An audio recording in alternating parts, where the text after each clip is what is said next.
तद्भक्ताय नमो नमः। ओम नमो भगवते वासुदेवाय।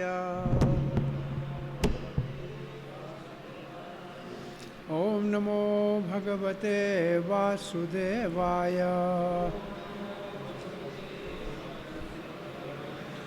ओम नमो भगवते वासुदेवाय।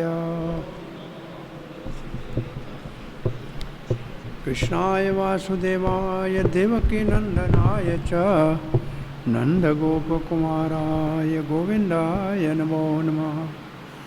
जय श्री कृष्ण चैतन्य प्रभु नित्यानंद श्री अद्वैत गदाधर शिवासादि गौर भक्तवृंद।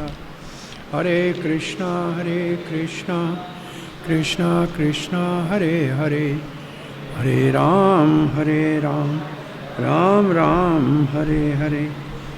गुरवे गौरचंद्राय राधिकाय तदालये कृष्णाय कृष्ण भक्ताय तद्भक्ताय नमो नमः।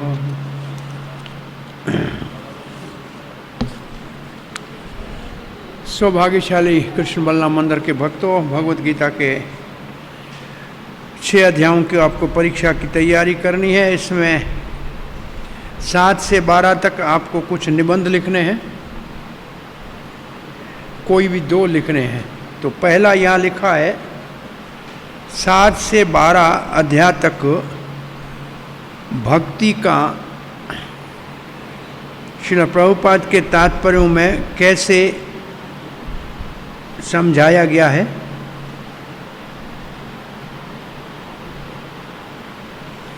और कौन सा हमको साधन अपनाना चाहिए।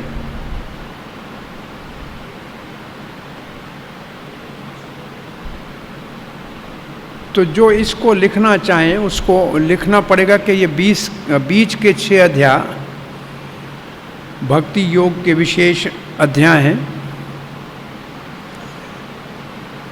जैसे आभूषण का डब्बा होता है, ढकना भी अच्छा होता है, डब्बा भी, लेकिन आभूषण अच्छे होते हैं। तो गीता में ये बीच जो है आभूषण है गीता का, ये मणि है। 7वें अध्याय का पहले नाम लिखो। 7वें अध्याय का नाम है परम की प्राप्ति। परम की प्राप्ति है ना।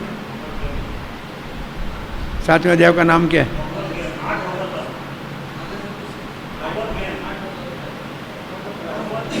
भगवत ज्ञान। भगवत ज्ञान। और फिर 8वें का भगवत प्राप्ति। भगवत ज्ञान, भगवत प्राप्ति। 9वें का गुह्यतम ज्ञान। और 10वें का विभूति योग। 11वें का विश्वरूप। 12वें का भक्ति योग। तो भगवत ज्ञान 7वें अध्याय का नाम है। अब उसमें प्रभुपाद जी के कुछ तात्पर्य विशेष रूप से ढूंढ के उसमें से एक शब्द निकाल को कि 7वें और 8वें अध्याय के ज्ञान को श्रील प्रभुपाद ने गुह्यतर ज्ञान कहा है। क्योंकि इसमें भगवत ज्ञान का अर्थ है जिसके द्वारा जीव भगवान के साथ संबंध स्थापित कर सके।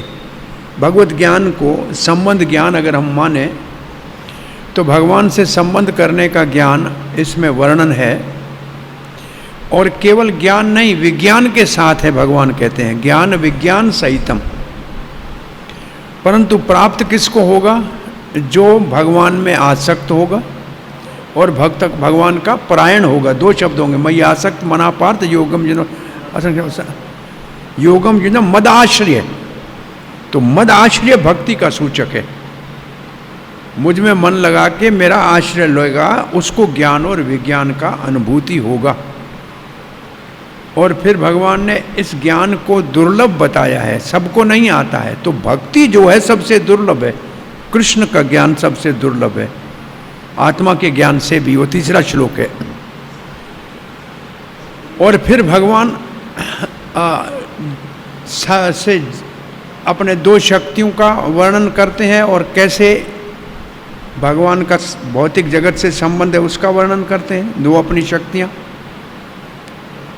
तो जीव शक्ति को कैसे फिर कुछ विभूतियों का वर्णन करते हैं, जैसे भगवान को हर समय हम समझ सकें। फिर देवताओं के पूजा करने वालों से भगवान कहते हैं कि मेरी भक्ति करने वाले महान हैं। ऐसे करके पूरे अध्याय का भाव लेते लेते और 7वें अध्याय के अंत में मेरे ख्याल में भगवान को वही जान सकता है जिसके पाप नाश हो गए। अंतगतम पापम जनानाम पुण्य, इसके साथ में ही है ना। ये मुख्य श्लोक है, ये मुख्य श्लोक है। और 7 का आखिरी श्लोक भी बहुत मुख्य है। आपको हर अध्याय का अगर आखिरी श्लोक पढ़ोगे ना, हर अध्याय के जो लास्ट श्लोक, तो उसमें प्रभुपाद ने पूरे अध्याय का सार दिया हुआ है। उस एक अध्याय के सिर्फ तात्पर्य को पढ़ने से आप बहुत कुछ आसानी से निबंध लिख सकते हो। बीच में से खास कुछ 2-3 एक श्लोक के 2 शब्द लिख दो किसी भावार्थ के, इसके भावार्थ में प्रभुपाद ने ऐसे लिखा है। परंतु अंतिम श्लोक का जो तात्पर्य है उसमें सारे अध्याय का सार होता है। उसका सहारा लोगे तो लिखना आसान हो जाएगा। जो हर अध्याय का आखिरी श्लोक है ना, उसका सहारा ले लो तो आपका काम हो जाएगा। उसमें सब कुछ लिखा है, क्या करना चाहिए। फिर 8वें अध्याय में अर्जुन के प्रश्नों के उत्तर के अंतर्गत भगवान ने भक्ति की महिमा बताई कि भगवान को जो याद करेगा वही भगवत धाम जाएगा। और भौतिक जगत और भगवान के धाम के बीच में तुलना की गई है। 2 प्रकार के जाने के रास्ते हैं, लेकिन भक्तों को इन दोनों से कुछ लेना देना नहीं है। भक्ति करने वाले का भगवान स्वयं भार उठाते हैं।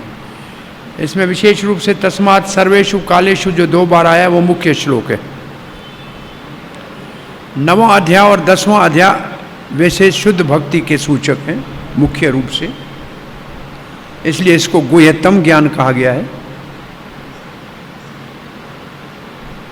और 9वें अध्याय में भी 7वें और 9वें में एक जैसे विषय हैं, फिर भी 9वां अध्याय गुह्यतम ज्ञान है, क्योंकि उसमें गुह्यतम बात जो है वो है मन मना भव मद भक्तो। ये जो श्लोक है ये है गुह्यतम, मन मना भव मद भक्तो, ये गुह्यतम है। 10वें अध्याय में अर्जुन के प्रश्न के ऊपर भगवान अपनी 10वां अध्याय भगवान स्वयं शुरू करते हैं, नमे विदुषुर गणाः परभवम महर्षिया। तो 10वें अध्याय में चतुर्श्लोकी गीता के ऊपर विशेष रूप से आपको महत्व दे के लिखना है। और हर समय हर जगह कैसे भक्त भगवान की अनुभूति भगवान के विभूतियों से कर सकता है। 11वें अध्याय में भक्ति का मुख्य रूप से सूचक जो है वो अंतिम विभाग है। ये जो श्लोक संख्या आपकी 46-47 से लेकर फिर भक्ति के सूचक हैं। तो हाँ, विराट रूप भगवान श्री कृष्ण दिखा के चतुर्भुज में आके जो द्विभुज रूप की महिमा है उसमें भगवान ने अपनी भक्ति के द्वारा जाना जा सकता है भक्ति कैसे करते हैं। और 12वें अध्याय में तुलना करके समझो निराकार भक्ति और साकार में साकार को भगवान ने सर्वश्रेष्ठ कहा है। और फिर उस भक्ति में अलग स्तर कहे हैं, मननात्मिक, सुमरणात्मिक, अभ्यास रूपा और फिर कर्म वाली, और फिर तो इस तरीके से भगवान ने स्तर एक से स्तर बताया है और भगवान को प्रिय भक्तों का वर्णन किया। ऐसे करके इसको मुख्य अंतिम श्लोक जो हर अध्याय का है उसको अगर आप पढ़ोगे तो उसमें पूरे अध्याय का सार मिलेगा, तो उससे आपको निबंध लिखने में आसानी हो जाएगी। तो लिखना ये है, मुख्य रूप से लिखना ये है, मन मना भव मद भक्तो जो है वो मुख्य श्लोक है ये पूरे इस 6 अध्यायों में। उसी के ऊपर सारे आपके सारे निबंध को उसके ऊपर खड़ा करना है आके, और हम कैसे वो कर सकते हैं, प्रभुपाद ने कैसे लिखा है। और दूसरा निबंध आपका जो है 1 से 12 अध्याय तक आपको रविवार के दिन प्रवचन करना है। तो देवताओं की पूजा करने वाले जो घर में हैं उनको आप कैसे प्रभावित करेंगे कि वो भगवत भक्ति करें। तो ये सीधा सा आपको 7 और 9 अध्याय से ही, इसको 7 और 9 अध्याय में ही देवताओं की पूजा के विषय में जो श्लोक हैं उन दोनों को मिलाकर उससे निबंध बनाना है। नहीं, ये कह रहा है 1 से 12 तक पूरा है। 1 से 12 तक है। 2 अध्याय में कर्म कांड है, 2 अध्याय में कर्म कांड है। और कर्म कांड ही 2 अध्याय में जब कहें कि कर्म कांड का वर्णन है, परंतु कर्म किसके लिए करना चाहिए, तब आप कर्म कांड के खंडन अपने आप कैसे करेंगे। तदर्थम कर्माणि यज्ञ अर्थम कर्माणि, ये श्लोक जरूर लिखना पड़ेगा। काम यज्ञ के लिए करना चाहिए, विष्णु के लिए करना चाहिए, तो कर्म बंधन से छूट जाएगा।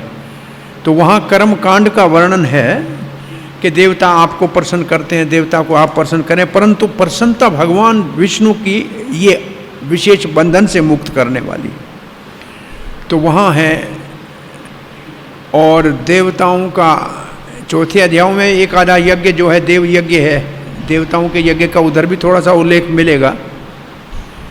6 में नहीं है, 7 और 9 में है।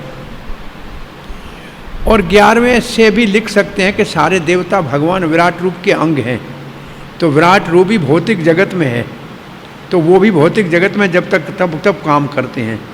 तो हमारे को जब सारे ही भगवान के अंग हैं तो फिर भगवान की पूजा करनी चाहिए ना।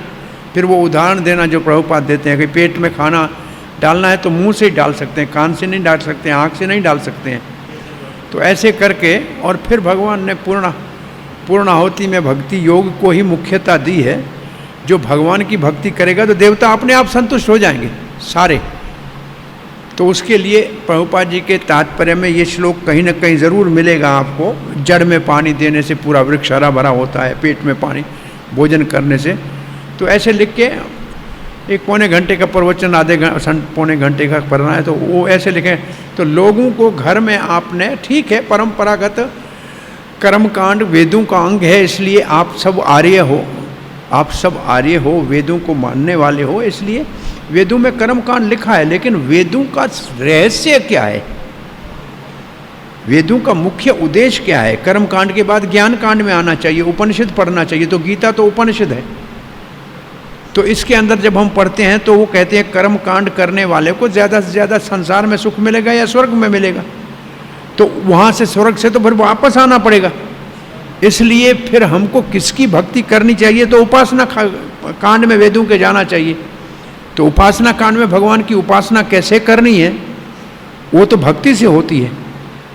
तो ऐसे करके उनको समझाना है कि आप अपने घर में, ठीक है पूर्वजों ने रखे थे देवता, तो आपको कम से कम वेदों के सनातन धर्म के सीमा में रखा था, पर उसके अंदर आगे बढ़ने की भी आवश्यकता है। आप पढ़ने जाते हैं कॉलेज में, स्कूल में जाते हैं, 5वीं का कक्षा पास कर दी तो फिर 5वीं की किताब छोड़ के 6ठी के लेने पड़ेंगे। फिर 12वीं पास करेंगे तो फिर दूसरे के पास जाना पड़ेगा।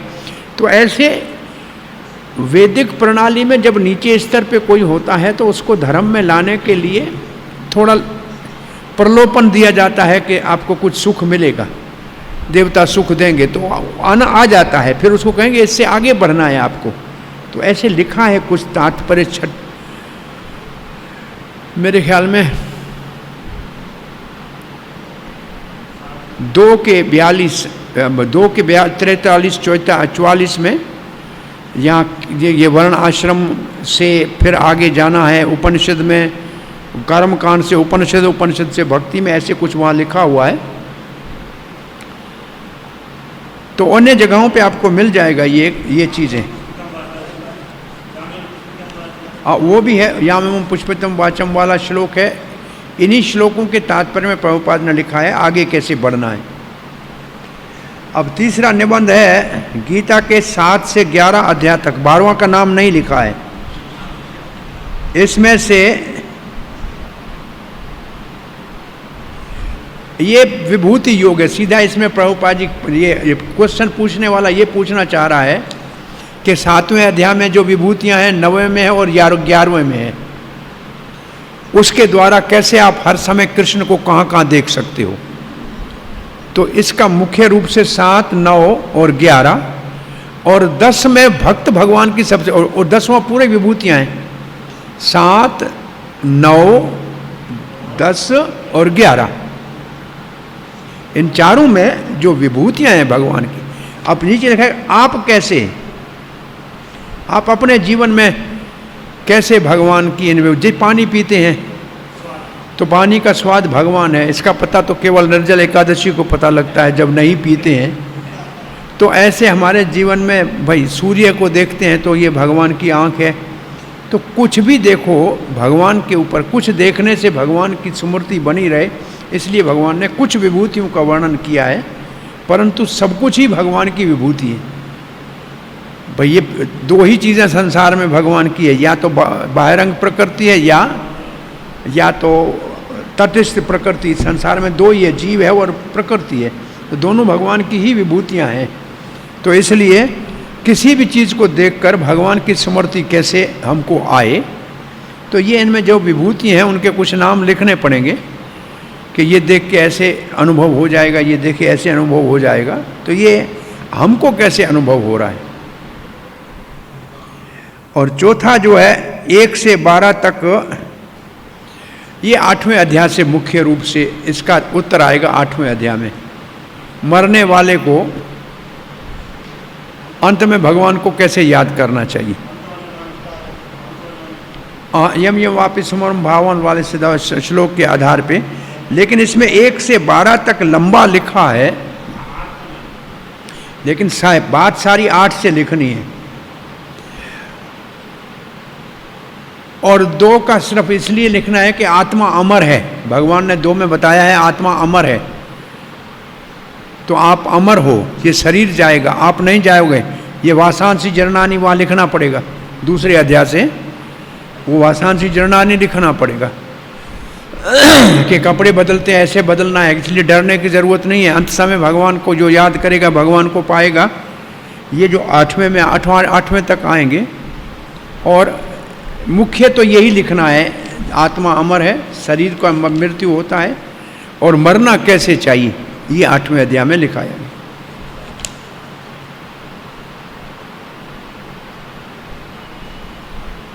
और ये 5वां जो है ये अपिचेत से दुराचार वाला भाव है। कोई भक्त है, दीक्षा लिया है साल से कोई किसी कारण से, तो वो कंडीशनल कारण नहीं कर रहा है। कॉन्स्टिट्यूशनल तो सेवा, दीक्षा ले लिया, इसका मतलब अपने स्वरूपगत सेवा करने के लिए तैयार हुआ, लेकिन उसका जो पुराने संस्कार ऐसे कुछ और कुछ वातावरण ऐसा है कि भक्ति में कुछ, तो उसको हताश न करके उसको उत्साह कैसे बढ़ाना चाहिए। ये जो अपिचेत से दुराचार और दूसरा वाला जो श्लोक है, इसमें जो महिमा लिखी हुई है कि उन भक्तों को भगवान कहते हैं तुरंत भक्त बन जाओगे, और चांद के ऊपर दबे से उसको बुरा नहीं कहना चाहिए, ये भाव इसमें लिखना चाहिए। ये प्रीचिंग कैसे उसको प्रचार करे, कोई बात नहीं, भूल गए तो क्या हुआ। हाँ भाई, ये तो भगवान ने कहा है, पति तो भी मेरा कर सकते हैं। ये उसी के आधार पे ये निबंध है।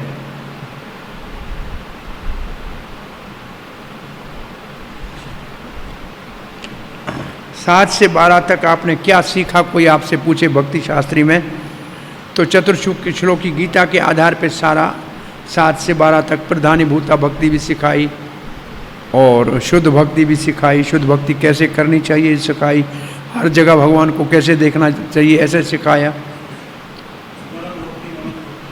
हाँ, ये सब इसका लंबा उसको समझाना चाहिए आपने क्या। ये आपको जैसे लगे कि भाई आपको प्रचार करना है, उसको तो हम क्या सीख के आए। अब टीवी के आपको इंटरव्यू देना है, मायावादियों का खंडन करना है, तो ये पहले अध्याय में तो कोई खास बात नहीं है, लेकिन दूसरे अध्याय में 12 श्लोक है विशेष रूप से सदा जीव रहते हैं, मैं हूँ, ये हैं, सब रहे थे पहले, अब भी रहेंगे। 2 का 12 है मेरे ख्याल में। उसमें मायावाद के खंडन के लिए विशेष रूप से एक आपका प्रश्न आता है। न मे जनाधिपा न, ये 2 का 12 है मेरे ख्याल में। माया खादी को खंडन कैसे करना चाहिए वो 2 के 12 में है। हाँ,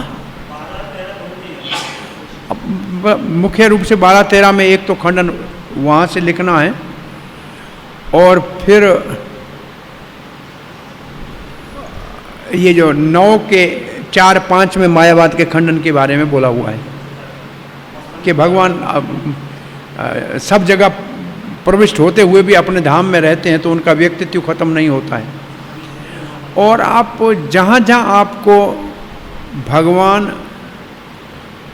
और जीव दोनों समान भी हैं, गुणात्मक और मात्रा में पूरे नहीं है, जहाँ भी शब्द मिले वहाँ से उसको निकालना है, वो इसमें डालना पड़ेगा। मुख्य ये बात लिखनी है, गुणात्मक और मात्रात्मक। जहाँ जहाँ प्रभुपाद ने तात्पर्य लिखा है ना, वो केवल इसी खंडन के लिखा है। भाई जीव और भगवान दोनों गुण में एक हैं, लेकिन मात्रा में एक नहीं है।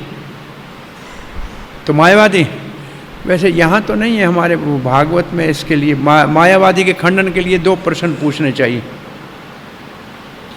अगर सब कुछ ब्रह्म है तो आप कहते हैं जगत मिथ्या है, तो जगत आया कहाँ से? अगर सभी ब्रह्म है तो जगत कहाँ से आया? ये झूठा कैसे है? तो ब्रह्म झूठा हो गया ना। तो आपका इसका मतलब सिद्धांत ठीक नहीं है। भाई सभी ब्रह्म हैं, फिर क्यों कहते हो जगत मिथ्या है?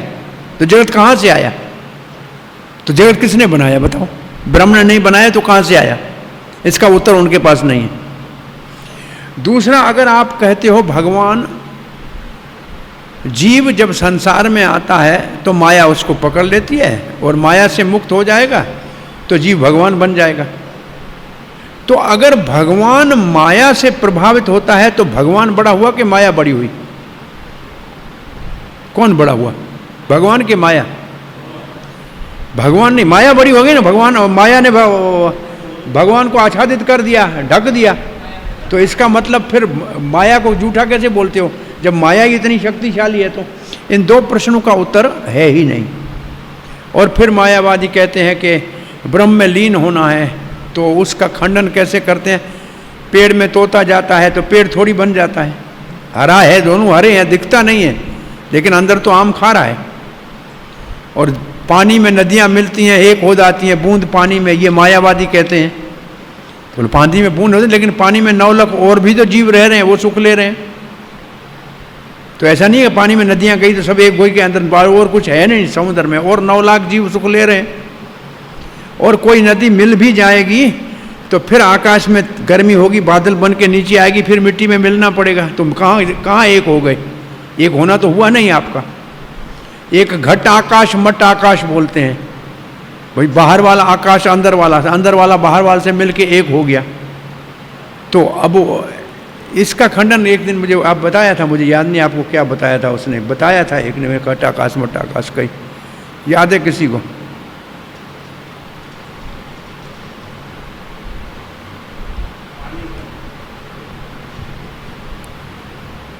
अब देखो गिलास के अंदर आकाश है, गिलास जो कांच का है टूट गया, सब आपस में मिलके एक हो गया, तो ये अलग दिख रहा है। जीव ऐसे, जीव जब शरीर छूट गया सब मिलके एक हो गया। इसके खंडन का भी मैंने बताया होगा, उस दिन बताया था, कुछ कारण था मेरे को जबान में ऐसे नहीं आ रहा। घट आकाश मट आकाश, ये मायावादियों का सिद्धांत है कि मटके में जो खाली जगह है, मटका टूट गया तो सारी खाली जगह सब मिलके एक हो गई। आप कैसे अलग करके दिखा सकते हो?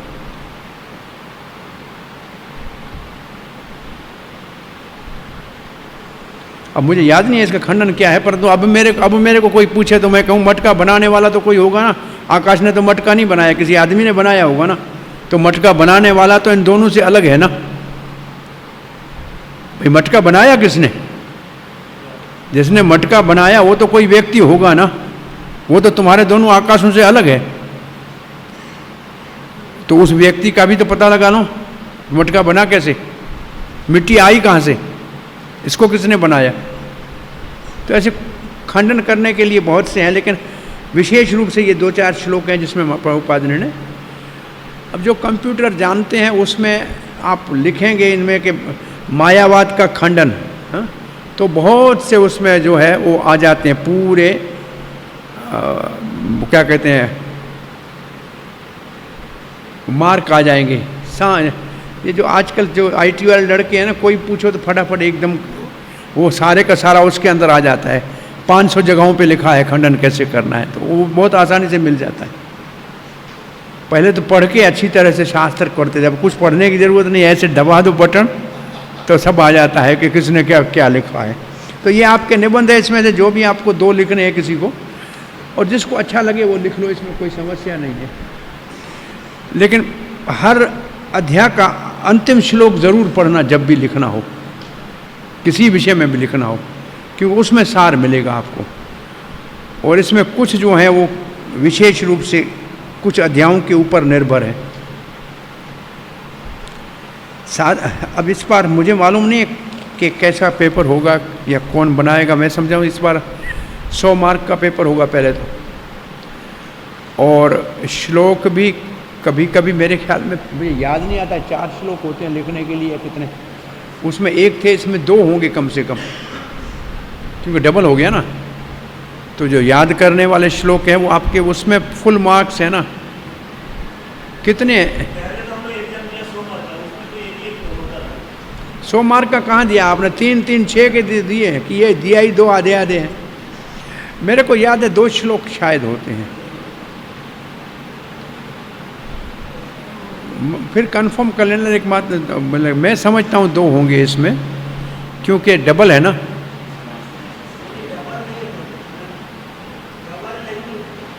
पहले 3-3 के आपके हुए हैं ना, तो अब 6 का हो रहा है ना एग्जाम। उनका नॉर्मल है ना, VIG का नॉर्मल है, तो उसमें 2 श्लोक होते हैं, कभी चतुर्श्लोक की 4 के 4 भी होते हैं।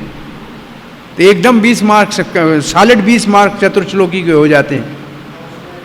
भाई चतुर्श्लोकी 10 के 9 को लिखो, 10 को लिखो, तो 2 श्लोक मैं समझ, मुझे मालूम नहीं, पर 2 श्लोक समझो तो आए। तो चतुर्थ श्लोकी से तो आना चाहिए, और कहाँ से है?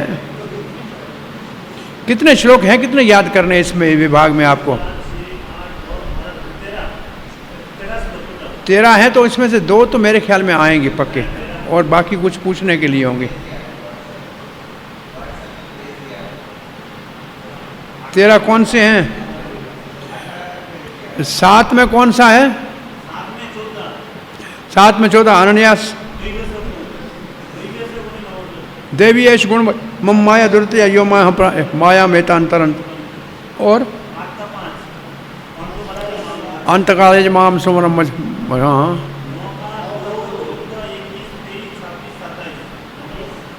9 का 2 राज विद्या राजगोयम, 14 अनन्यास चिंतयन्तो माम सततम चिंतयन्तो माम, ये जना परिपास्ते तेषाम।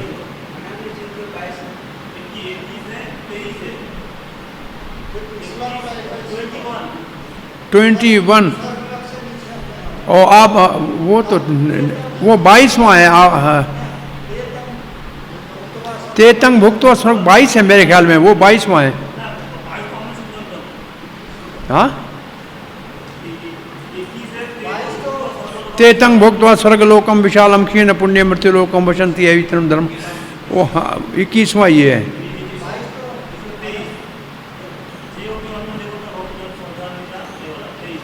तेईस भी है, ये अन्य देवता भक्ता यदंति शर्तेपि माम एव कौनते छदंति अवृद्धि पूर्वकम। पत्रम पुष्पम फूलम तो है जट करोशीय दर्शना से ज़्यादा 9 में से है, और 10 में तो चतुर्श्लोकी है, और 11 में कुछ भी नहीं है। 5वां मच्चित मत और क्लेशो अधिकतर तेषां वैयक्तिक।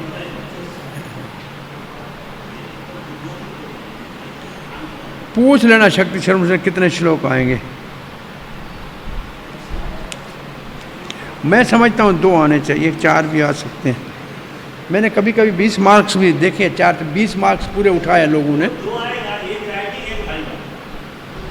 हाँ, क्या कह रहा है जो आएगा?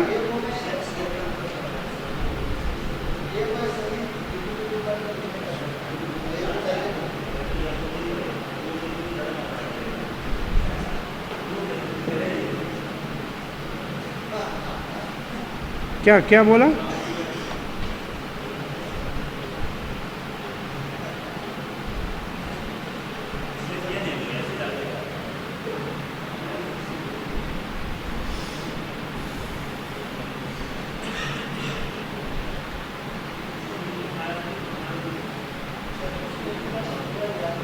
हरे कृष्ण बेटा, हरे कृष्ण। क्या समझ है? कल कल रूपा उत्सव है।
दो लिखने के लिए, दो बोलने के लिए।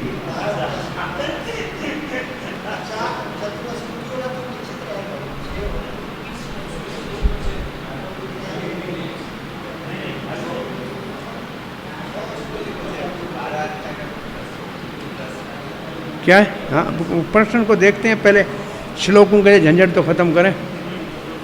तो दो आएंगे राइटिंग में, दो आएंगे बताने वाले, आपको दो बताने पड़ेंगे और दो लिखने पड़ेंगे। 13 में से आएंगे, 13 में से दो आएंगे। अध्याय 12 तक है।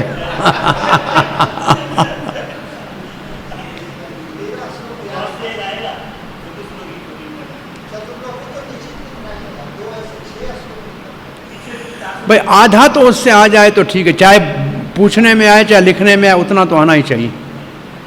50% तो वहाँ से आना चाहिए ऐसे, क्योंकि वो इम्पॉर्टेंट है, इसलिए वो तो आना ही चाहिए।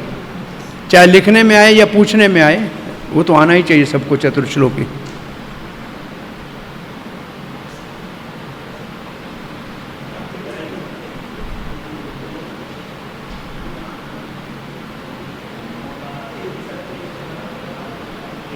नौ से एक आधा, 9 से आना चाहिए। 9 सबसे इम्पॉर्टेंट है। 9 में कितने हैं?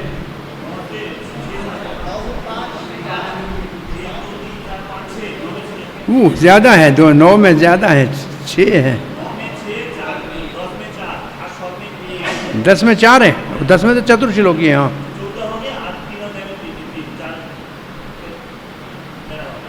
तो इसका मतलब आना 10 और 9 से ही आई चाहिए। पर जिसमें ज़्यादा है उसी से आना चाहिए, बाकी में एक एक है।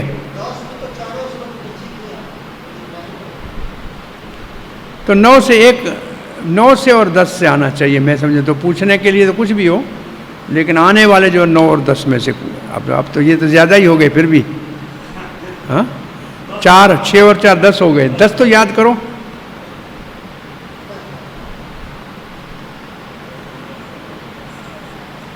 जयनिता, आपको कौन सा याद है श्लोक 9 का?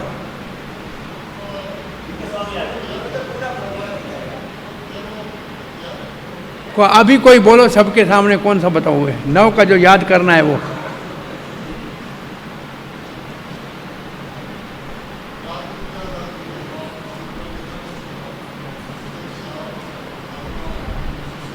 कर तुम अव्यय।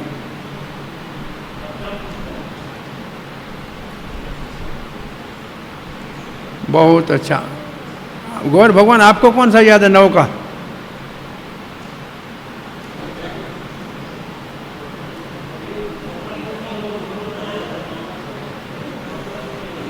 एक बना लो अपना, कोई दालमा है, आलू है, बैंगन है, परवल है। 9 का कोई एक बोलो।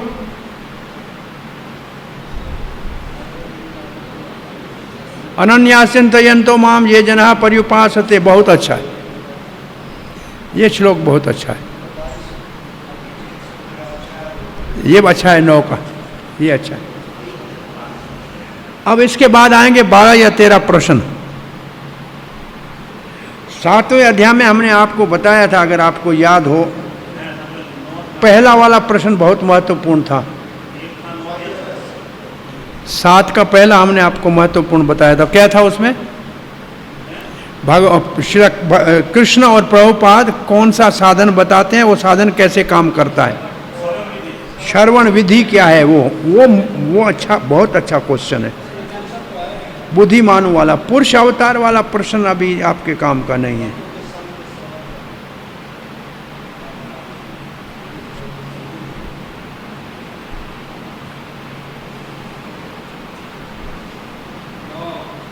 और 9 बताया था, 9 पहले बताया था क्या? उसमें क्या था? कोई कहता अभी काय के लिए मैं भक्ति करूं, मैं बाद में करूंगा, उसलिए उत्तर क्या था? कौन से श्लोक में से उत्तर था? अंतगतम पापम जनाना पुण्य कर्म, उसमें है ना, उसी में था।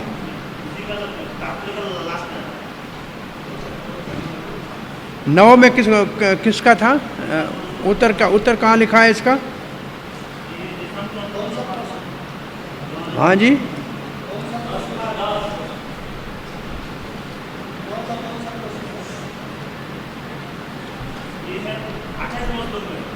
अट्ठाईस में क्या लिखा है?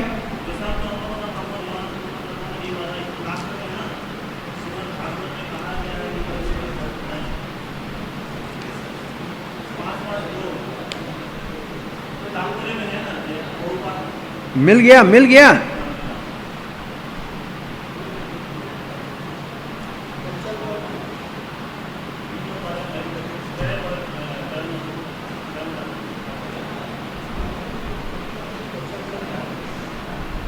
और 13वां अच्छा है। 13वां देखो कैसा है, ठीक है। 13, 7 का 13 कहाँ है इसका उत्तर? हमने 7 के सब किए थे प्रश्न, ये सब किए थे, याद है ना? 13 का उत्तर आप उस दिन लिख के आए थे ना, 2 जगह पे था। तो 14 में था और 27 में था और 30 में। अच्छा, 8 वाले में हमने प्रश्न उत्तर किए ही नहीं थे ना? 8 के नहीं किए थे? किए थे, किए थे। तो इसमें आप समझ लो कि जो 8 पहले नाम है ना, 7 8, इसके नाम, जैसे ब्रह्म क्या होता है, इसकी परिभाषा है। जैसे कर्म की परिभाषा क्या है, ब्रह्म की परिभाषा क्या है। मानो 2 यहाँ से आ जाए और 2 और आ जाए, कहाँ से? 9 के अंदर से। जैसे कि पवित्र किसको कहते हैं? राजगुह्य क्या है? प्रत्यक्ष अगवगम क्या है? तो ये 5 हो गए ना सब मिलाकर। तो ऐसे 5 एक शब्द जो 8 9 को मिला के भी आ सकते हैं और कहीं से भी आ सकते हैं, जिनकी परिभाषा लिखो। 8 के ब्रह्म, जो ब्रह्म है, अधिभूत अधिदेव है, वो है। और जो है 9 का 2 है। इन दोनों में से मिला के 5-6 शब्दों की परिभाषा, 5 की बहुत है।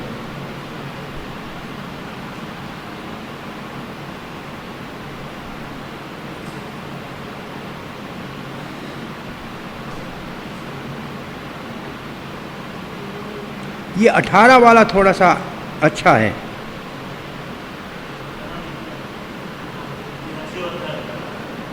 सत्रह 18 दोनों अच्छे हैं, कोई भी इनमें से एक हो सकता है। 17 में क्या है?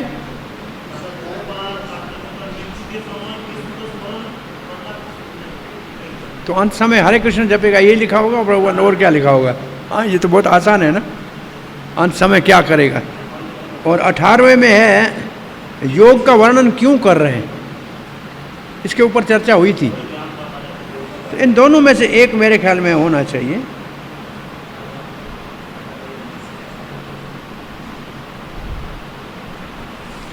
और 10वें में कुछ तो आएंगे परिभाषाएं। 9 में बोला, बताया ना आपको, क्या बताया? और 9 में आगे है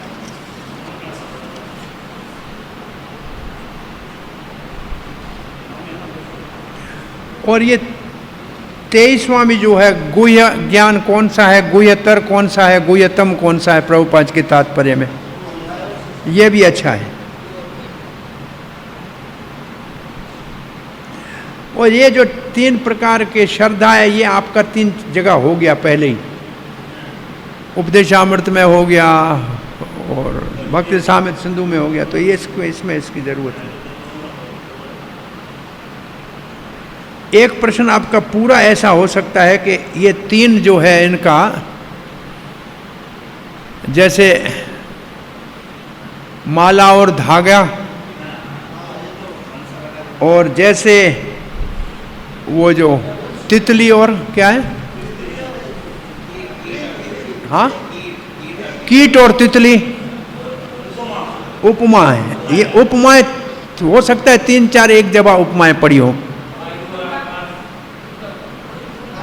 फूल और सुगंध, आकाश और वायु, और ये जो चार है इसमें से कोई भी 2-3 उपमाएं एक जगह पे अलग अलग, मतलब ये एक ही जगह पे उपमाएं अलग अलग नहीं होंगी, ऐसे उपमा हो जाए तो अच्छा है।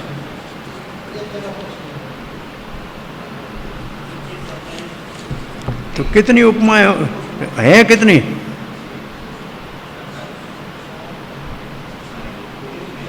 और महात्मा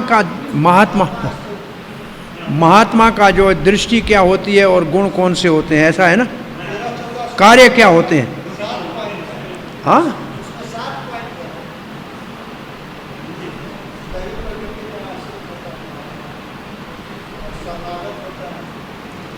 सिद्धांत की दृष्टि से ये अच्छा है। ये कहाँ दिया हुआ है? मायावादियों का खंडन करो कि भगवान सर्वव्यापक है तो उसका अस्तित्व ही खत्म हो गया। ये 26वां है, 26वां।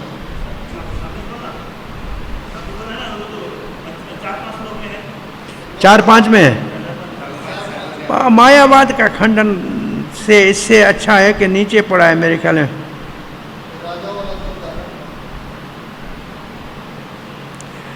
और 31वें में क्या लिखा है देखो,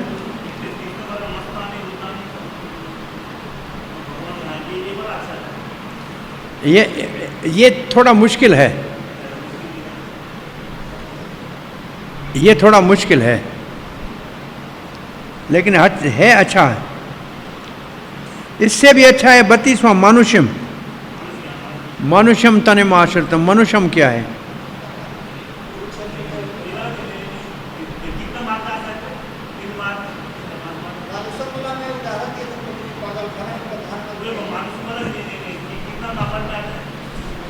मानुषम वाला तो पता नहीं क्या है, लेकिन ये भी अच्छा पड़ा है।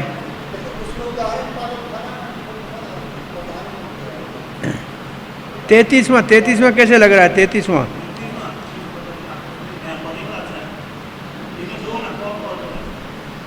हाँ, 33 मेरे ख्याल में ठीक लग रहा है। नहीं, क्या है 33 में? 2 है, 2 भाग हैं।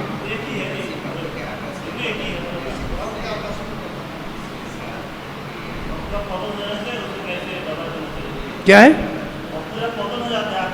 तो उसका उदाहरण क्या दिया हुआ है? तो पूरा हो गया 9। अब क्या करें?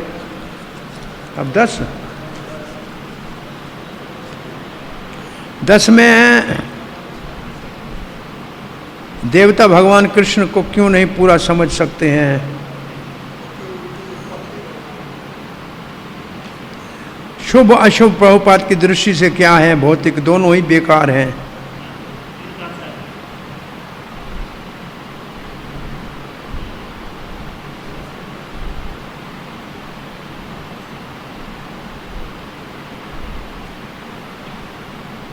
छह नंबर अच्छा है।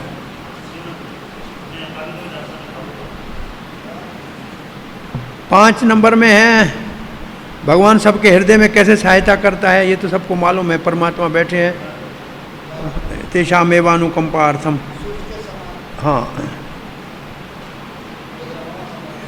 और ये 8 उदाहरण दो कि भगवान श्री कृष्ण मानव में कैसे है, देवता में कैसे है, भौतिक जगत में कैसे है, अवतारों में कैसे, विभूतियों में है। परंतु 6 इसमें मुख्य लग रहा है, थोड़ा मुश्किल है। नहीं, 6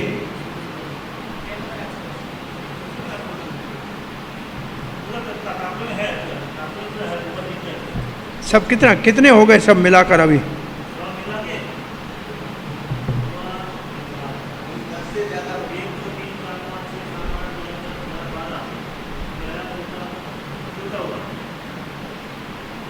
ज्यादा हो गए।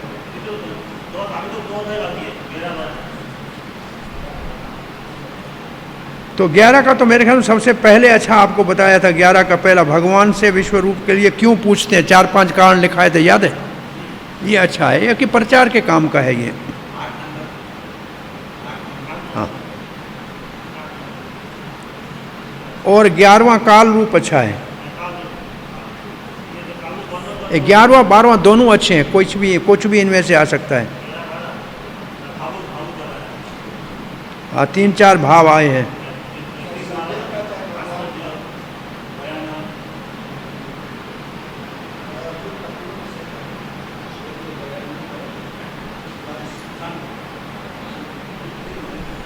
12वें में जो हमने पढ़ाया था आपको बहुत लंबा मेहनत करके, ये लिखा हुआ है कहाँ, 8 से 12 वाला 22वां।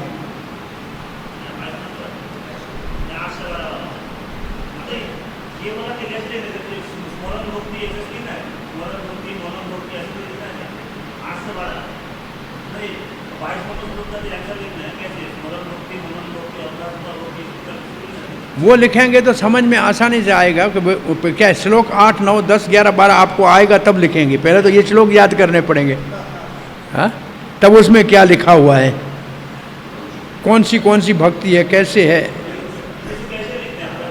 वैसे ही लिखना पड़ेगा जैसे बताया, वो अच्छा है। 8 में सुमरणात्मिक को मननात्मिक है, 9 में अभ्यास रूपा है, 10 में भगवान के लिए काम करना है, 11 में निष्काम कर्म योग का वर्णन है, और 12 में कैसे बताया गया है वो ठीक तरह से लिखना पड़ेगा। थोड़ा है मुश्किल है पेपर, ये क्वेश्चन बहुत मुश्किल है, 10 मार्क का क्वेश्चन है पूरा, मतलब समझदारी से लिखना पड़ेगा ये। इसमें विशेष रूप से प्रभुपाद जी के तात्पर्य में लिखना पड़ेगा। 2 रास्ते हैं, एक सीधा, एक आस्ते आस्ते जाने वाला है, एक सीधा फास्ट जाने वाला, दोनों लिखने पड़ेगा, वो भी लिखना पड़ेगा। और ज़्यादा मार्क चाहिए तो ये लिखना पड़ेगा कि भक्ति के स्मरणात्मिक कौन सी है, मननात्मिक कौन सी है, मन से कौन सी होती है, बुद्धि से कौन सी होती है, ये तात्पर्य ज़्यादा महत्वपूर्ण। क्वेश्चन बहुत बड़ा है, क्या विचार है? मैं नहीं समझता हूँ, सबका पढ़ा तो हमने था, किसी को समझ में आया था कुछ के नहीं?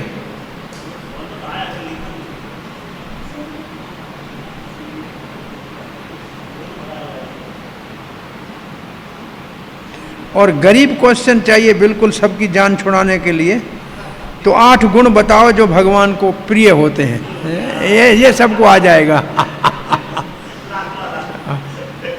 ये तो कुछ भी लिखोगे चल जाएगा।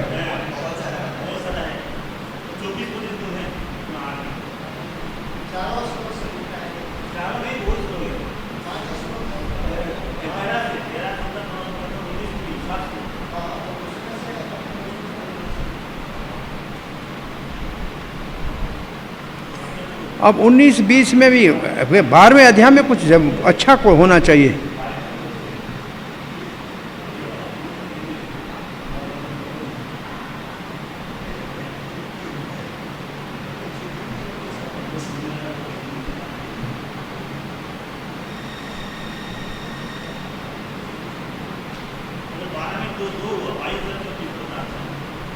बाईस और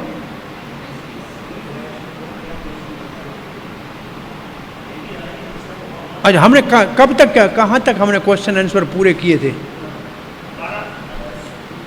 10 तक ही किए, 9 तक ही किए थे,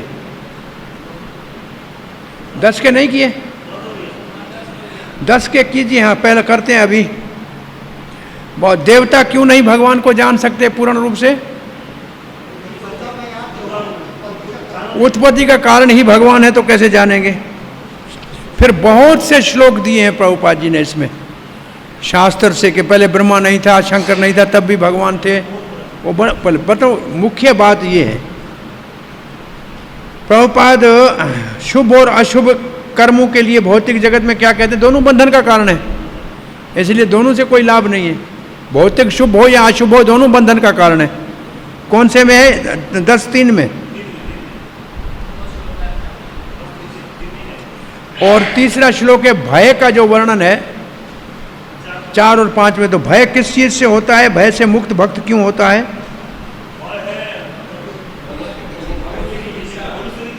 भविष्य की चिंता का भय है, और भक्तों को भविष्य की चिंता होती नहीं है, क्योंकि भगवान भक्तों के भविष्य का सारा भार उठाते हैं।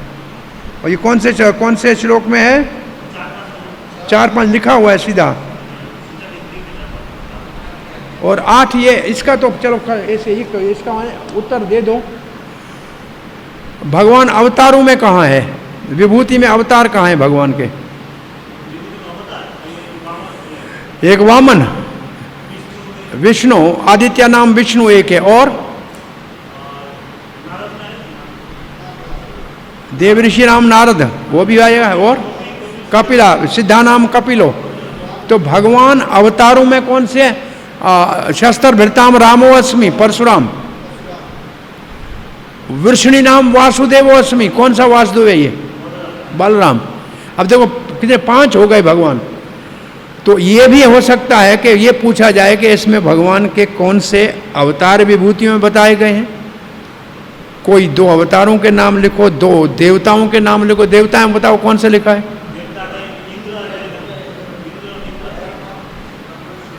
कौन से देवता हैं?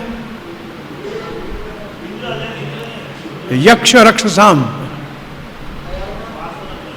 आर्यमा पितृनाम, और वाह पावक्स वसुनाम,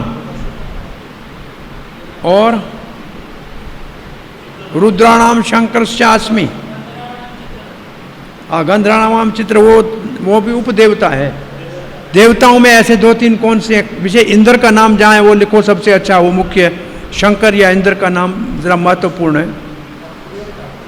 कुबेर क्या लिखा है?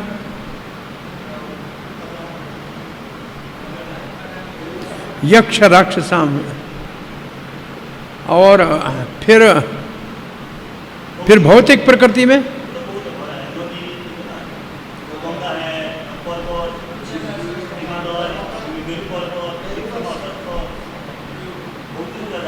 यज्ञ कौन सा है भगवान 10वें अध्याय में? यज्ञ नाम जप यज्ञ अस्मि। ये सब याद रखना, यज्ञ कौन सा है भगवान 10वें अध्याय में, यज्ञ कौन सा है विभूतियों में। तो ये तो आप समझ में आया, भगवान के अवतार भी हो सकते हैं, देवता भी हो सकते हैं। हाँ, पर्वत कौन से हो सकते हैं या सांप कौन से हो सकते हैं, ऐसे भी आ सकता है। भाई वासुकी एक है और अनंत है, और पर्वत कौन है? 2। एक बहुत बड़ा है और एक हिलता नहीं है। एक हिमालय है, एक मेरू है। मेरू शिखरी नाम हम स्थावरा नाम हिमालय। अगर संस्कृत के शब्द लिखोगे तो बुद्धिमान कहलाओगे, नहीं तो भी काम चल जाएगा।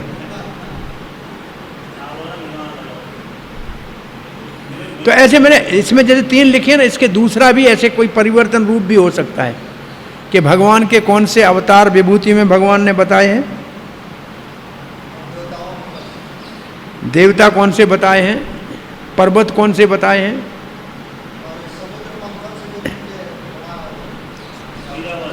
ऐरावत गया, समुद्र मंथन से क्या निकला था? ऐरावत और उच्चैश्रवा घोड़ा। और फिर लिखा है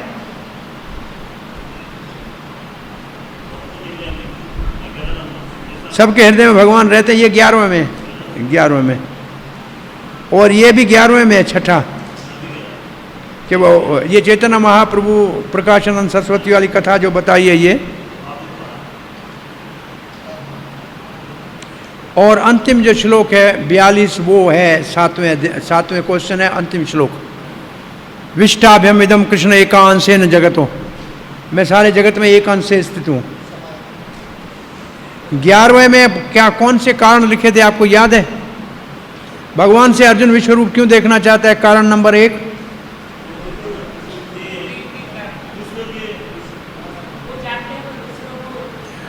भगवान की भगवत्ता को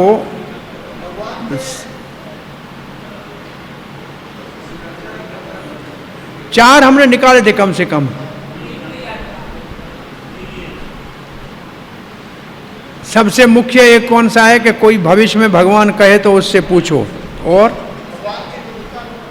हाँ, भगवान की दिव्यता को विश्व में प्रकाशित करने के लिए पूछा, स्वयं संतुष्ट थे फिर भी। 2,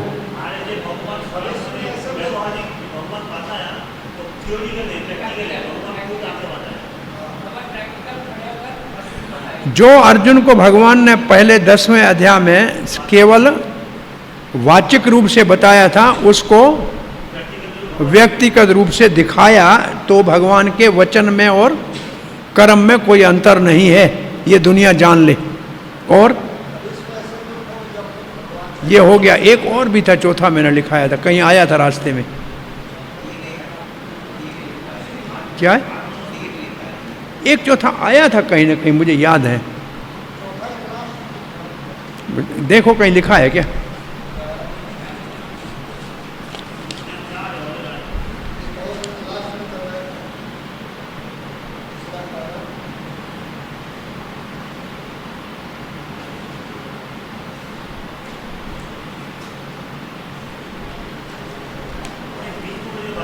हाँ अच्छा, इसी के साथ अगर इस क्वेश्चन के अंदर पूछ डाल दें थोड़ी, कि अर्जुन की जो मित्रता वाली दृष्टि थी वो महान थी कि दिव्य दृष्टि महान थी?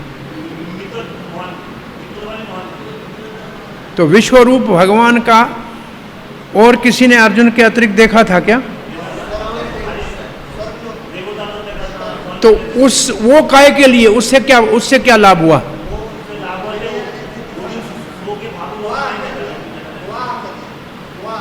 कोई साक्षी होना चाहिए कि ये स्वप्न का रूप नहीं है, ये वास्तव रूप है।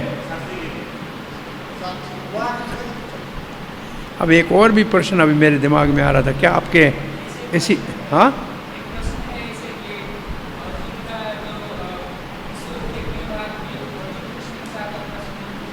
क्योंकि भगवान ने उसको दिव्य दृष्टि दी थी, दिव्य मन नहीं दिया था।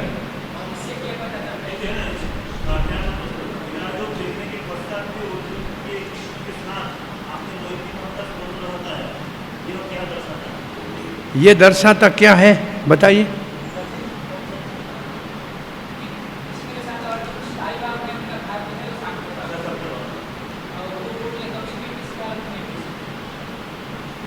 अर्जुन का सखा स्थायी भाव है, थोड़ी देर के लिए प्रभावित हो गया भगवान की कृपा से, फिर वापस, या लिखा आपके तात्पर्य में लिखा है भगवान की कृपा से फिर वापस याद आ जाता है। एक बात तो ये लिखी है, और दूसरा कारण क्या लिखा है इसका?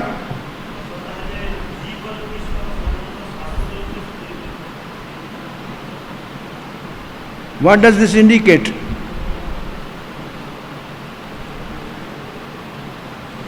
इसका अर्थ है कि स्थायी भाव सदा रहता है भगवान की कृपा से।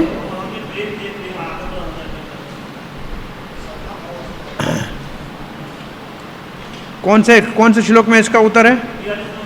हाँ 42 में क्या लिखा है, पढ़ो श्लोक ना, उसमें जो लिखा है उत्तर।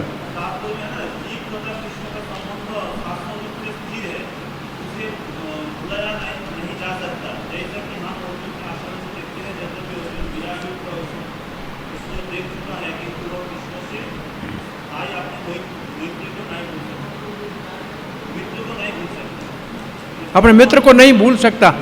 इसके पीछे भी कारण वही दिया जाएगा पीछे लिख के, कि दिव्य दृष्टि थी, मन दिव्य नहीं था, इसलिए कृष्ण के साथ मित्रता बनी रही।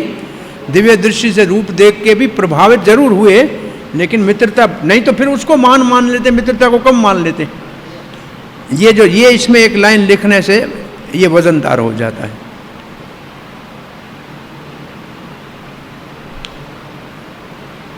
अर्जुन भगवान से क्षमा याचना क्यों मांग रहा है?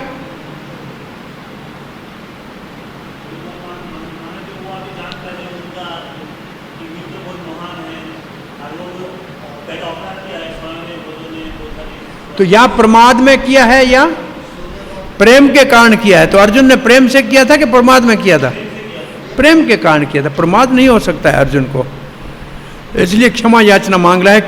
क्योंकि अर्जुन ऐश्वर्य युक्त मित्र है, वृंदावन के मित्र जैसा नहीं है कि वो कुछ भी देख ले फिर भी कृष्ण को अपना मित्र ही मानते हैं, लेकिन वो विश्व रूप देख के तो हाथ जोड़ के खड़ा हो गया।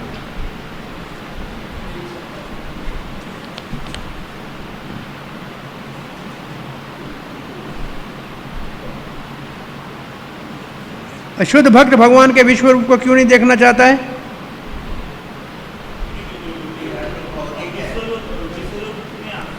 आदान प्रदान प्रेम का नहीं हो सकता है, और ये भौतिक है, जगत में है, और अस्थायी है भौतिक जगत की तरह। और भगवान भक्त का संबंध भगवान के साथ नित्य शाश्वत है, तो इसलिए शुद्ध भक्त को इसमें कोई रुचि नहीं है, आध्यात्मिक भी नहीं है। अब जो ये आखिरी क्वेश्चन, हाँ, ये 2 हाथ वाले भगवान का महत्व क्या है, 4 वाला क्या है, और विश्वरूप का महत्व क्या है? 2 और 4 हाथ वाले का तो धाम में भगवान का अपना धाम है ऊपर के लोक में, वो तो है आध्यात्मिक, और ये विश्व है भौतिक जगत का भौतिक। तो पर उन 2 में से भी 2 हाथ वाला अति प्रिय है। हाँ, 4 वाले भी 2 वाले ने दिखाया। अगर ऐसा एक प्रश्न अलग आपसे पूछा जाए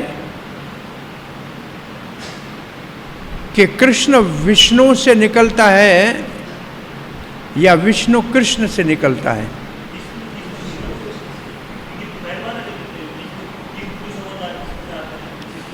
तो अब ये एक ऐसा प्रचार के लिए बहुत महत्वपूर्ण, हमने आपको बताया था पढ़ाते समय, लोग सब ये कहते हैं अवतार विष्णु से आते हैं।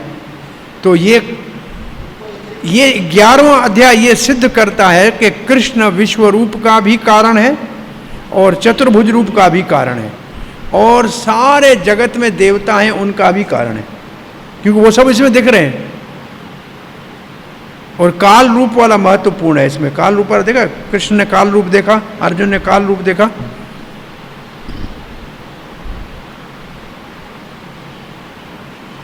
और 12वें अध्याय का अर्जुन ने पहले क्या पूछा? महत्वपूर्ण, उसका महत्व क्या है? निराकार और साकार का निर्णय हो जाए कि कौन भगवान को कौन सा पसंद है। भगवान ने क्या उत्तर दिया कि मेरा जो साकार पूजा करने वाला श्रद्धा से मुझे प्रिय है। और ज्ञान का अर्थ है निराकार। तो निराकार वालों की कठिनाई क्या आती है? क्लेशो अधिक करते हैं शाम। और भक्तों के लिए आसानी क्या है?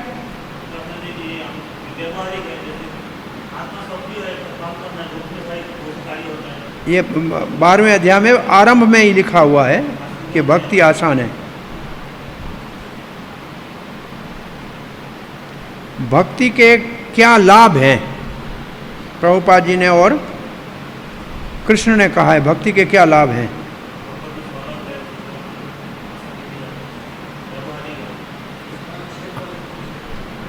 क्या लाभ है? भगवान स्वयं भवसागर से पार करते हैं। दूसरों को अपने आप कई जन्म लगते हैं। ज्ञानी को जन्म लगते हैं, योगी को जन्म लगते हैं। भगवान कहते हैं मैं ही संसार सागर से पार कर जाऊंगा, कर लूंगा। तो ये तो भक्ति की महिमा है सबसे बड़ी। और मेल बॉक्स वाला सबको पता है। देखो एक पड़ा है पोस्ट के डब्बे, ये तो अर्चा विग्रह की पूजा का उदाहरण है।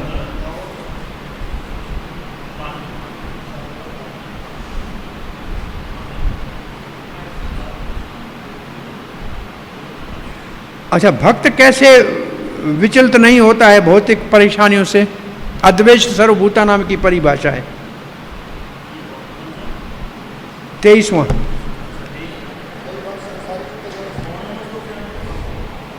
हाँ, 23वें का क्या अर्थ है? क्या है? भक्त क्यों नहीं विचलता है जब परेशान होता है भौतिक परिस्थितियों में? अद्वैत सर्वभूताना वो है ना, यस्मानो द्विजते लोक है क्या? यस्मानो द्विजते लोक वाले में होगा।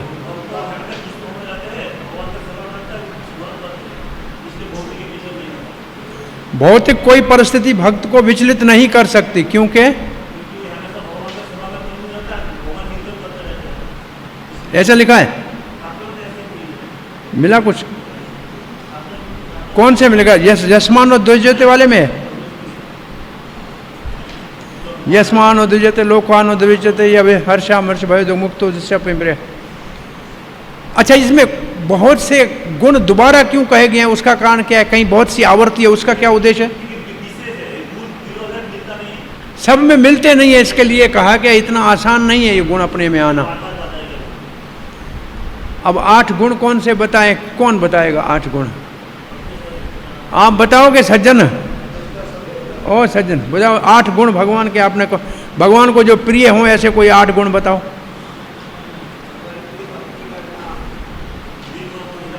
नाम लिखो, पढ़ते जाओ श्लोक अगर याद है तो। पहले श्लोक में कितने थे? एक में ही 12 पढ़े, जान ही छूट गई।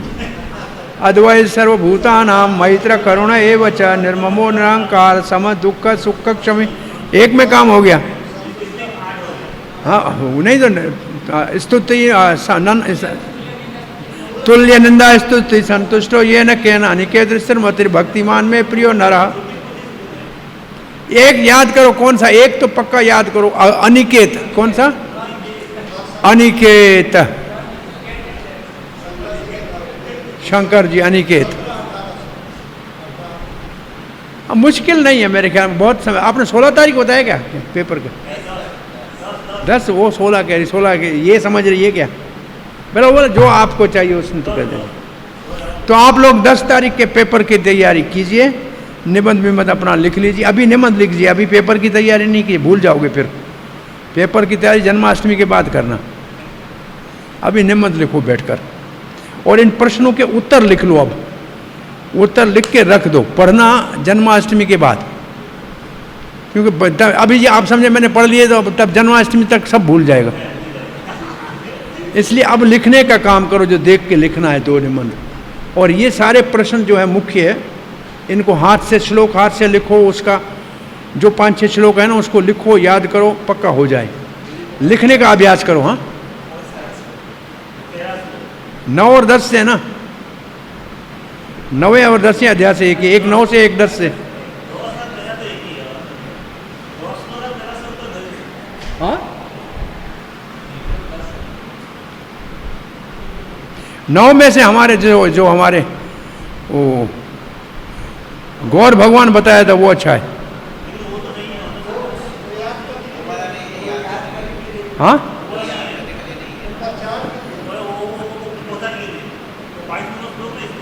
है ही नहीं। गौर भगवान तेरा नाम निशानी नहीं है। हाँ,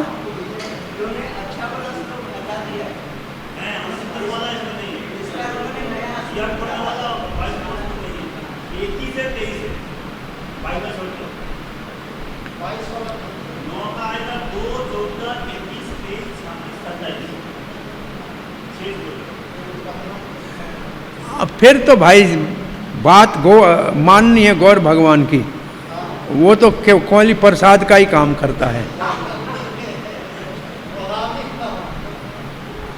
वो नहीं है तो गौर भगवान की बात प्रसाद से चलेगी। हरे कृष्णा। प्रसाद वाला तो है, प्रसाद वाला है ना, है प्रसाद वाला तो है, प्रसाद वाला। हाँ,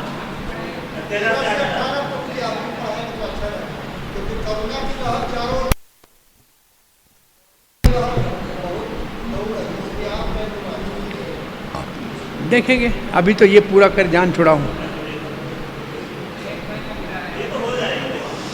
हरे कृष्णा। चलो भाई, कोई किसी का समस्या है? अभी 2-4 का ग्रुप बना के रोज का 1 घंटा बैठ के साथ काम करो और कुछ लिखो आपस में। छोटा ग्रुप बना के लिखो, सब थोड़ा सीधा करके लिख लो।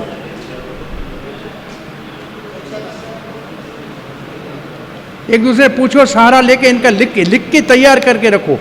और श्लोक जरूर हाथ से लिखो, और उसका नहीं तो भूल जाएगा, याद नहीं आएगा लिखने के। याद भले हो, लिखना नहीं आएगा। अभ्यास कर लो। चलो, कृष्ण कृपा करेगा। बलराम आप बंद होता है।